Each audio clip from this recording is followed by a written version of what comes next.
David Maack. WRJN. And good morning. We're going to talk Fourthfest. David Maack is with me this morning. He's on the Fourthfest committee. He's involved in everything. I don't know. I don't know where you find all the time. You give tours at S.C. Johnson. You are our 4th District Alder. You are working with Fourthfest. You travel around the state all weekend. And I run a daycare center called Grandpa's Daycare Service, and I only have 2 special your clients. Yeah, your grandchildren, I know. I follow you.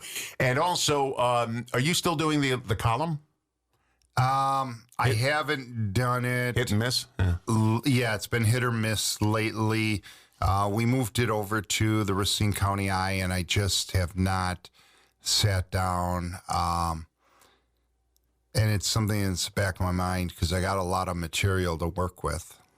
Okay, so here's your choice. A little bit of rain or sunny and hot and highs in the 90s for the 4th of July. A little bit of rain in the afternoon. Oh, okay. To cool things down. But we can't have rain on the parade. Yeah. And we can't have rain for the fireworks. We've had it a couple times where it rained while we were waiting for the fireworks, and it kind of dampened the crowd. We didn't have as big of a turnout as we would have liked, but still got the fireworks off. I don't know if the fireworks have ever been canceled because of rain. I do know one year I was driving in the parade. I wasn't an alderman yet, and I had a couple aldermen in my car. I believe it was late Ron Hart, who just passed away last week, and Michael Shields. So they're sitting in the back of the convertible. We get to the Golden Rondelle, which is the official end of the parade, and I start to put the hood up on the convertible, and boom, it just pouring rain. Good thing those guys were in the front of the parade, but I'm sure quite a few people got wet. You know, and we used to broadcast the parade on radio, and to do that, we had this, what they call a Marty pole. It's a giant pole. They got the signal back to the station 25 feet high. And one morning we set it up, and there was a big bolt of lightning. I said, get that thing down. It's the tallest thing around here. Get it down. I don't need to be struck by lightning. Well, I was going through some old pictures, and WRGN had a north side location on Main Street for quite a while. Yeah, the bank building. No. Which is now which one are you talking about? The Rosen residence. Oh, yeah, that location. Yeah, we had it right on my front lawn. Yep. That was good. It worked out real well. Found some pictures of you shoving a microphone in the face of Paul Ryan and David Maack and other people. You were riding the cart. Everybody else was walking. Yeah. Well, that was my job. I had to ride in the cart. Yeah, right. That's good. I was talking to the parade marshal. You could have walked. Yeah, parade marshals. Hey, I don't blame you. Notice I'm not walking this year. You should walk behind the car that says WRJN on it because you're the local personality, right? Well, Lou Lugani's going to drive his classic car. He's got these old cars, and you're going to sit in the passenger seat waving. What you should do is WRJN, Don Rosen, and you should walk like all the politicians do. You know, I was just talking to the mayor the other day. He was in here, and he's going to walk the whole route. It's like 2 point something miles. Usually he rides in that little electric steeringless vehicle. This year. He's walking. Oh, good for him. But I don't know, 90 degrees, you better have a lot of water with you. Yeah. Because you're really going to He's probably going to have his little sweater vest and his blue blazer on, so... Yeah, it's going to be hot. He's going to get a little warm. Now, the good thing is it's early in the morning, so it won't be 90 degrees in the morning. It's going to be still hot and sweaty. It'll be hot. Believe me, it'll be hot. Okay, so... I was at the drivers' meeting the other day, and they said there's 140 units this year. I had not heard the latest count, but that is a lot. That's more. It's usually like 111, 112. Right. How did it get to 140? Civic pride. That's a lot of people. Now, normally it's about a 2.5 hour to 3 hour parade. Yeah, it'll still be, but it takes a lot of time to get those units moving. We ask people to be down there and ready by 7:30, and then you're looking like, what? I got to be down there at 7:30. No, I get here at 5:30 in the morning. 7:30 is sleeping in late. No, I'm good. And then in your cars by 8:30 because we're getting ready to roll. But those are the units up front. There's a whole bunch way in the back that they don't get off the parade route, I think, until like 11 o'clock. So it's for some it's a lot of waiting. For others, boom, they're out the gate, out the chute right away. But it's logistically, it's a lot of moving pieces. Oh. We have 4 or 5 side streets where we stage units, and then you have people that are working those side streets, making sure everybody's in place. And then when you start to get them moved, you have like those flight controllers, FAA, what do they call it? Is it flight controllers? Yeah. Yeah. That are kind of directing traffic, and, they're pointing over here and, move over here and wait, you hold, this one goes. And, sometimes they're alternating because you have these big, long units on Main Street, but you have the smaller units on the side streets. Well, you might have a unit on the side street coming out, but then you got to get the bigger unit on Main Street to follow behind it. So, I mean, it's a lot of orchestration that goes into getting this going. And then we have 2 guys or gals or a mixture that stand on Main and Gould, and their whole job is to direct in, all right, because we might have a unit coming off of Gould Street and then one off of Main Street, or there might be 2, and it's like, okay, you go now, you go, and they're the parade starters, and they're like the conductor. I watched it, and it's one thing if you just have cars to deal with, but some of these groups have a lot of students or a lot of people that are going to walk. Right. And they're like little flies buzzing around, and you got to get them together and pay attention. Right. And, people are excited. They're, I'm going to be in the parade. And I understand that. But you got to get together. You got to pay attention. And they're drifting off down the line somewhere, and they're going back and forth. I saw that last time. And I'd be the person on the bullhorn yelling at them, screaming at them. But people have patience now. That's because you're a curmudgeon. That's right. I'm a grump. So last year, we get out of our car, and I'm standing there. This is, I forget the name of the car, but it's from the 1950s. Right. It's an old car. And it looks in mint condition. I mean, Lou Regani takes good care of these cars. And I see green dripping out from the radiator right by the curb, but it's really coming out. And I say, Lou, come here. I think, what is this? Come here. And then Lou's like, don't worry about that. That's what he said. He said, I overfilled the bucket, so it's just coming out. I said, but why is it even coming out of the car? I mean, it shouldn't be, and it's coming out a lot. I said, we'll make it, yeah. And yep, that's Lou. And I'm staring at this green just oozing out of the car. And it's a clutch car. And a clutch car, when you're dealing with a manual transmission of the parade, that's a lot of shifting.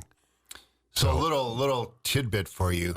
Back when I was in college, I had the #1 political talk show in Kenosha on cable TV. Lou Regani worked and with Lou you, Regani was my producer and did a bang-up job. And so I scored an interview with Morton Downey Jr., who was going to be appearing at the Riverside. Remember Morton Downey Jr.? I remember him. He's the guy that yelled at people while smoking a cigarette. Yeah.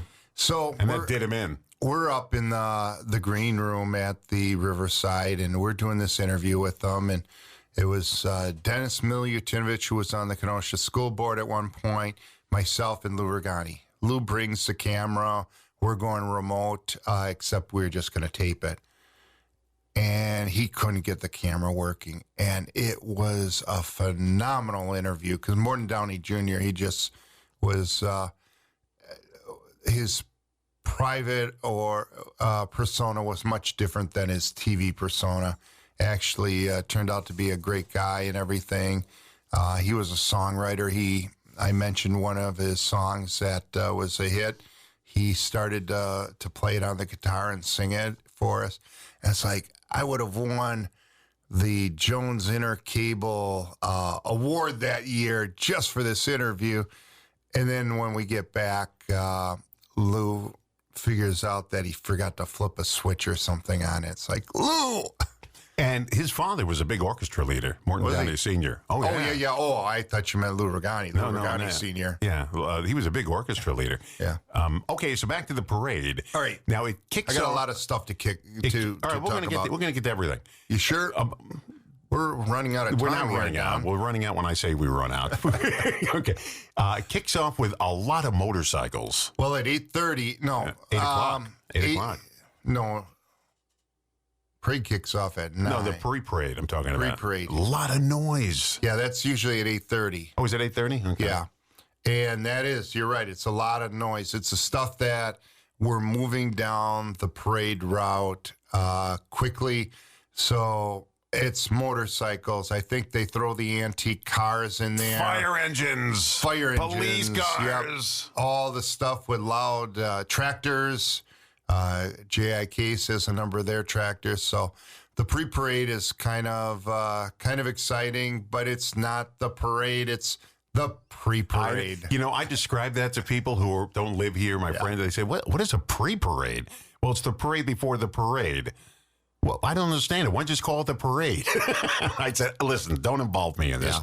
So I don't know how even that started, but as long as I can remember, we've had a pre-parade. And then there's a gap. Yeah. After the pre-parade. A little gap. There shouldn't be yeah. much of a gap, but yeah. Okay, let's talk about what's on your list. All right, so the Racine Raiders this year are going to be our honorary Grand Marshals. Yeah. We try to pick somebody significant, and occasionally we'll have a group that's selected. But in the past, we've had Karan Butler, we've had Leroy Butler.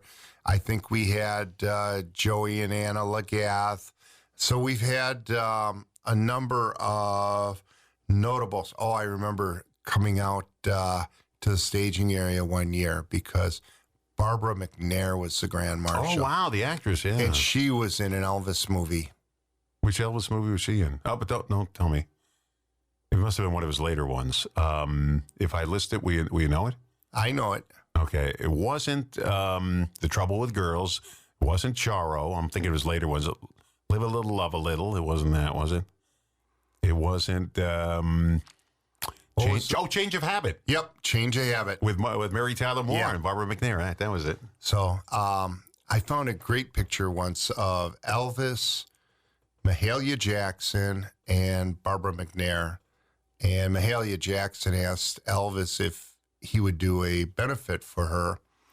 And he said, yeah, but I think she said she knew he never would because Colonel wouldn't authorize it, and he didn't do it. But I said to Barbara McNair, anyone that's been in an Elvis movie is great in my book, Back to the parade, I notice some of these bands, and I'm not sure if they did in this parade, they wear these heavy uniforms. Yeah. I mean, really woolen uniforms that are really 90 degrees. That's going to be tough to march in a parade. The last couple years, I've noticed that some of the bands ditched the uniforms, but we also have seen the band shrink. After COVID, I think a lot of these marching bands lost some momentum, but we have the Badger Band coming back, and they are fun, and they wear shorts and a red T-shirt. But those guys and gals will get down and lay on the street and play their instruments, and they run all over and very energetic and put on a great show. But let's. By the way, with the dogs in the I always feel bad for these dogs in the parade. The pavement could be hot for one thing, and you got to keep these dogs hydrated. Yep. And by the way, if you come to the Rosen household, we always put water out in front of the house for people who have dogs walking, not in the parade, but, on the sidewalk. We always keep a water bin out there for the dogs. It's free, too, no charge. Wow. I've always been waiting for Don Rosen to run a bottle of cold water out to me, but it never happens. All right, so Jeff Coe is our Mark Mr. Racine Eichhorst Spirit of Racine Award winner. Mark Eichhorst had a program here on WRHN, which I frequently co-hosted with him when he would invite me to do so. And Mark was known as Mr. Racine. I am the name. Yep. He promoted everything Racine. And so after he passed away, his pastor came to me and said, we have some money left over from Mark's estate. We'd like to make a donation to Fourthfest. Would you consider creating a Mark Eichhorst Spirit of Racine Award? And I was the president of the board at the time. I brought it back, and sure, it's not an award we give out every year per se, but we've had some, I think, exceptional people. Our first award winner was a guy by the name of Dustin, and he started Ask Me Why I Love Racine. And he just reminded me of Mark in the way he promoted Racine and everything positive. And Jeff Coe is one of those guys where you'll see him pushing a wheelbarrow down Main Street, and he has it filled with a bunch of goods, and he sells raffle tickets. So I told the grandkids, oh, look at that homeless guy. So when they were younger, they walked up to him and said, Grandpa, it's a homeless guy. And would you like a sandwich, sir? so we were at a party the other day, and Jeff Coe shows up, and he has his granddaughter. So my 6-year-old grandson, Jeff says, do you know who I am? And Tanner looks at him and says, yeah, you're the homeless guy. And then Tanner was in the bouncy house playing with Jeff's granddaughter, and he didn't know it was the granddaughter, but he says to her, did you know your dad's homeless? David Maack, our alder in the 4th District, and also on the Fourthfest Committee. I noticed you came empty-handed today with no yum-yum donuts or anything. I never bring donuts, but I brought 2 phones this time instead of one, so I could hear you saying, get off your phone. You know, in all the years I've been here, I don't think I've ever eaten in the building except for a meeting we had and they served lunch. I don't think I've ever eaten anything in this building. That's wrong. What's that? That's wrong. No, I just don't. No, you have. When was that? When I used to do election night coverage, I brought in a couple pizzas one night, and you were munching on them. No, probably because it was past my dinner time. But when I work in mornings for all these years, I just don't eat. They bring in donuts and everything. I don't eat them. Very anyway, good. What's that? I said very good. Yeah, it doesn't look like it. It looks like I've been eating them, but I really haven't. Well, you know, I went through a bunch of pictures from over the years, and you have a much slimmer face than you did back in the day. Well, that's because I haven't had a haircut for a while. So my mother used to say, you look like the wild man of Borneo. Get a haircut. Although we were at a party the other day, so I said, Don Rosen walks in. I said, are you Don Rosen, the famous radio personality from WRJN? And he gets this smile. He says, well, yes, I am. I said, could I get a picture with you, sir? So I took a selfie with Don Rosen, and I'm 6 foot tall. I'm not necessarily short, but I looked short in this picture next to Don Rosen. The guy, and unfortunately you can't see him, the guy's like 7'2", 320 pounds, fit, buff, the whole bit, with curly hair and looks like a famous actor. So when I didn't shave, my mother used to say, "Why'd you shave? You look like you escaped from Attica." My mother always drew a picture. All right, so we're talking about Fourthfest. The big parade is coming up this Friday. And the good part about it's on a Friday. So, so Saturday and Sunday, most people just have the day off. The bad part is people like it when it's on a Thursday because then they take off Friday, Saturday, Sunday, and they come up with some phony excuse to get off on Monday, and they make it into a mini vacation. But it's on Friday, which is good for me because I don't have to get up the next morning. Yes, and right. I love exactly. that. Yeah. And Thursday night on July 3rd, we have our party on Monument Square. On Monument Square. We have Pat McCurdy, a well-known, very popular musician, coming in to provide entertainment. We'll be selling raffle tickets, and Jeff Coe will be pushing his wheelbarrow around and giving some of the proceeds from his raffle tickets to Fourthfest that evening. And so it's just a fun night. We kind of created that years ago as an opportunity. You know, people have friends and family coming in from out of town for the 4th of July. And, you know, what do? You know, let's do something. And so we decided to throw this party on the square, invite people to come down, hear some good music. We'll have some food trucks there. We'll have liquid refreshments, and just it's family friendly. I bring the kids every year. They run around and climb on Monument Square, and it's just a good time. And it helps to fund Fourthfest because it is one of our fundraisers. Talking about funding Fourthfest, it costs a lot of money to put on a parade. And you're thinking, why does it cost a lot of money? Well, there's a lot of moving pieces. We have to pay to televise the parade, and people have asked year after year, is it going to be on TV? So we do that. The golf carts that you see us riding around in, those cost money. We have to rent radios. Those cost money.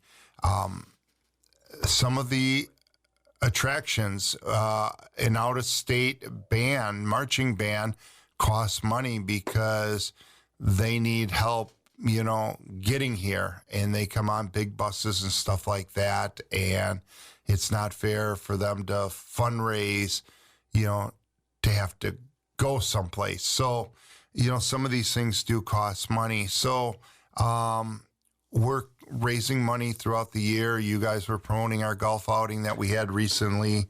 We had a party down the street from your house. It was a block party to raise money. But you can also go online, www. You don't need the W's anymore, just so you know. Fourthfest.org. And Fourthfest isn't spelled out. It's an actual number 4. Oh, is it? Yes. Fourthfest.org. So 4TH Fest? Yes. .org. Okay. Yeah. And you can donate online anytime, all day, all night. We never shut down. like other internet services that shut down at 7 o'clock, Yes, right? at midnight. So go online. And then on parade day, we have people driving around with barrels. And we ask people to reach deep into their pocket, put a $100 bill in there, put a $50 bill in there, put a $20 bill in there. Keep going. Keep going. If you're a kid, throw some pennies in there, some quarters. We'll take it all. Bring your change jar from home, your swear jar, whatever it is, and help us fund the parade each year by donating. And money that we raise this year not only goes to offset the expenses of this year's parade, but it gives us a cushion for next year to be able to fundraise. I want to talk about... Before you do that, I want to get this rule in that I keep forgetting to bring up. If you're on the parade route, you cannot set up before 5 a.m. That's the thing. Yeah, it's not our parade rule. It's a city rule. Right. Yeah. You can't set Call up. your alderman. And from somebody who lives on the parade route, my wife is there. She's looking at we set up on our front lawn first, and then 5, 4, 3, 2, 1. Move the chairs out at 5 a.m. But the police will make you move. They do go up and down Main Street. And if you're set up before 5 o'clock, they say, move. Come on. You can't set. It's not fair to the people who live in the houses on Main Street, because if you're going to set up at 3 a.m., people, and they're noisy. They're not noisy like radios, but, they're talking right outside your bedroom window. Well, they're talking, and they're drinking, and they're having a party, and So anyway, it is 5 a.m., and they stick to that. So if you're planning on setting up at 4, they will make you move.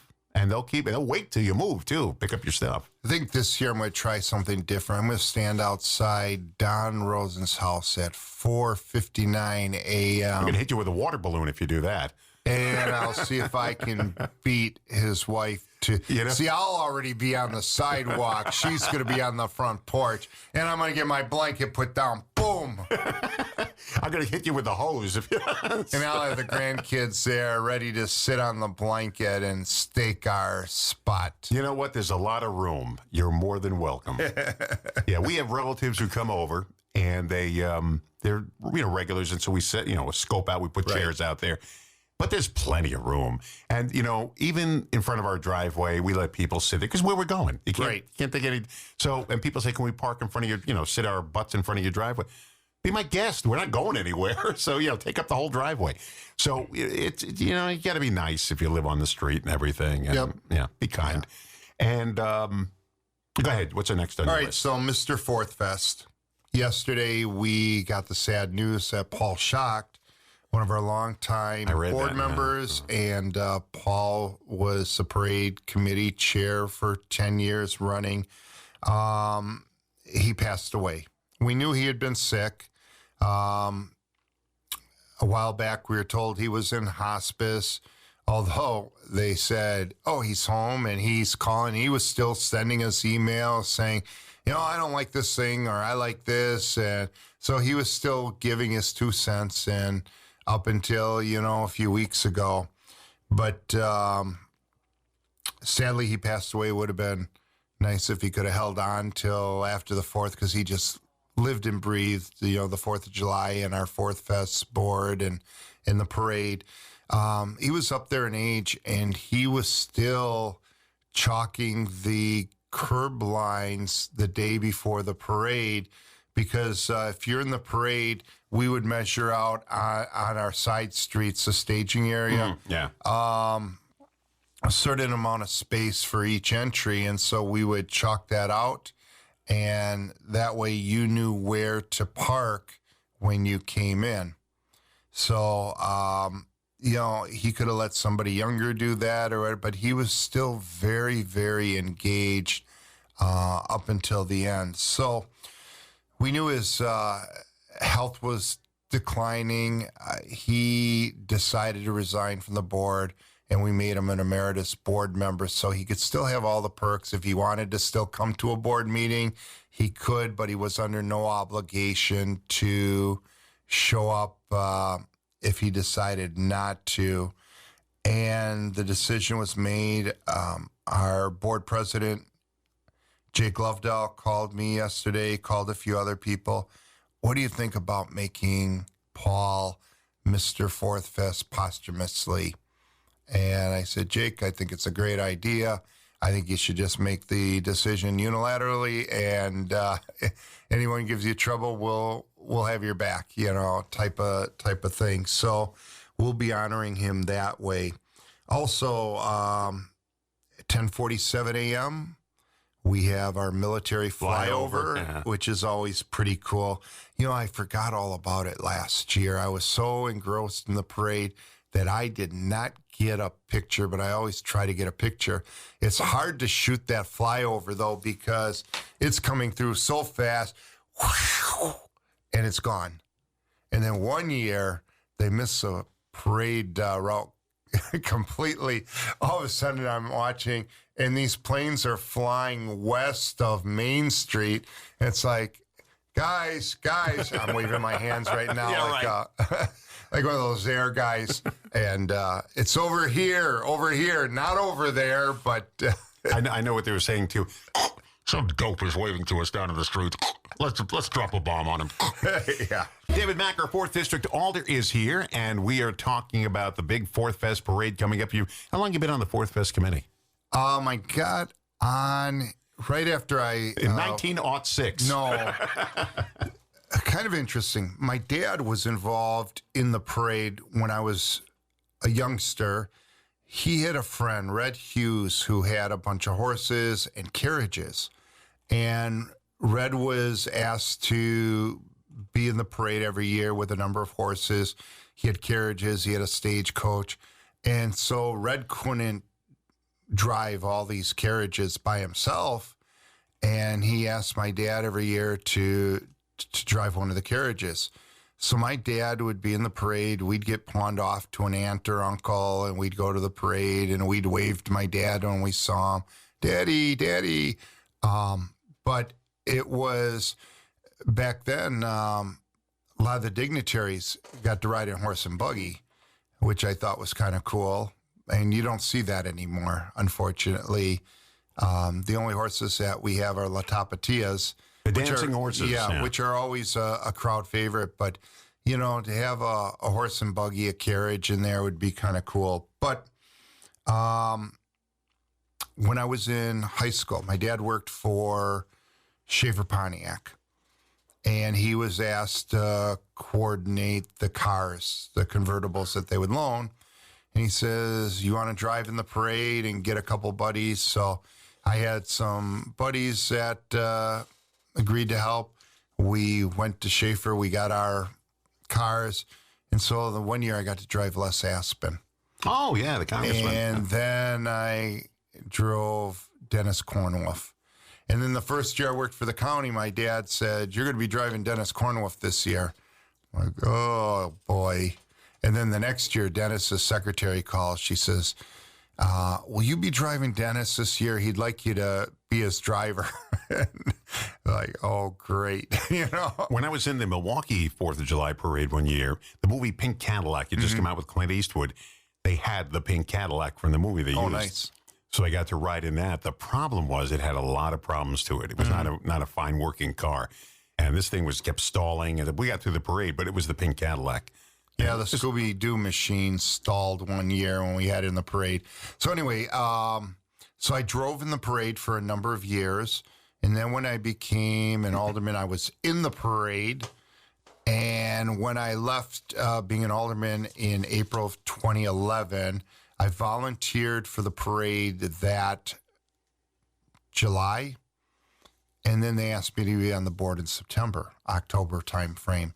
So I've been on the board since 2011. And as a result, I've been working hands-on with the parade. But my volunteering with the parade actually went back to probably 87. Whoa. Long time. 1987. Now, you guys did something that the New York Times newspaper did, and I'll tell you what it was. There was a big newspaper strike years ago. I remember when it happened. They had about 5 newspapers in New York at this time, and they all went on strike, except the New York Times, even though they were on strike, printed one page. That's right. You mentioned that and they did frequently. It to be the paper of record, and they never missed an edition. But it was only one page they put out. You guys did that during COVID. Right. Next year will be our 90th continuous parade. And you did that on COVID because you kept it continuous. You only had, I think, the Calliope came down the street. Well, there were about 10 entries. Maybe, see, the mayor said we could only have, maybe 10. We actually fudged it, had maybe 15. But we actually had Miss Wisconsin that year. Very rare that we get Miss Wisconsin in the parade because the Miss Wisconsin pageant is usually held later or much earlier, and so they get booked elsewhere. And Miss Wisconsin was from Racine. It was, I forget what her name was, Bohm. I forget what her first name was. But anyway, so we had her. We had the Wienermobile. We had the Calliope. We had a few other things going on, and we drove it through Racine. There was a car ahead of it going, the parade is coming. The parade is coming. Everybody, the parade is coming. And everybody went out of their house. There weren't people on a route, but at least. So then when we had another Miss Racine that became Miss Wisconsin a few years back, and I know her mom, and I asked, is there any way we can get your daughter to be in the parade this year? And so we had to pay extra because it's handled separately, and we were able to book Miss Wisconsin. So we've had Miss Wisconsin a few years, but this year the pageant was just a couple weeks ago. Miss Racine was already scheduled to be in the parade. So right now I'm anticipating that Miss Wisconsin, a.k.a. the former Miss Racine, will be with us on Friday. Excellent, We also have a World War I battle tank, which will be driving down the parade route. And did I mention that donations are welcome anytime online? We're open 24/7, www.fourthfest.org. That's the number 4 with a TH. Yes, number 4 with a TH. And July 3rd, we have our party on Monument Square with Pat McCurdy, a very popular musician. And so we encourage you to come on out on July 3rd. And don't forget the fireworks on July 4th. We have one of the best fireworks shows in the state. And what a great viewing stand. The hills at North Beach. Yep, exactly. That's beautiful viewing. And you can even see them from Don's backyard if you want. The trees, no, you can't anymore. The trees are so grown now. Oh, no. Yeah. My wife said when she first moved into that house, you could see the fireworks clear as day. Now the trees are so big. Oh. And we didn't, they're not cut. We Energies didn't chop them down yet. But people say, when are the fireworks in Racine? They're on July 4th, and they're at dusk. When's dusk? At 9:30. Yeah, about 9:30ish. But it all depends on when the sun goes down. And then the other frequent question we get is, when is the 4th of July parade in Racine? And we let them know it's in on August. August 3rd. It's on the 4th of July. 8:30 pre-parade, 9 a.m. The parade kicks off on Gould Street and Main, and it goes all the way to the Golden Rondelles on 14th Street. So it's a long parade, about 2.5 miles long. Don Rosen will be in it, and we look forward to seeing everyone. I love having you here. Yeah, I love being here. It's always good talking to you. I always have a good time. I even got a haircut last week because I was supposed to be on last Tuesday. Still holding that anger in, aren't you? David Maack, our 4th District Alder, board member for Fourthfest, and we thank you very much for coming. I can't wait for the parade. Thank you. It's going to be very much. A beautiful day is being planned.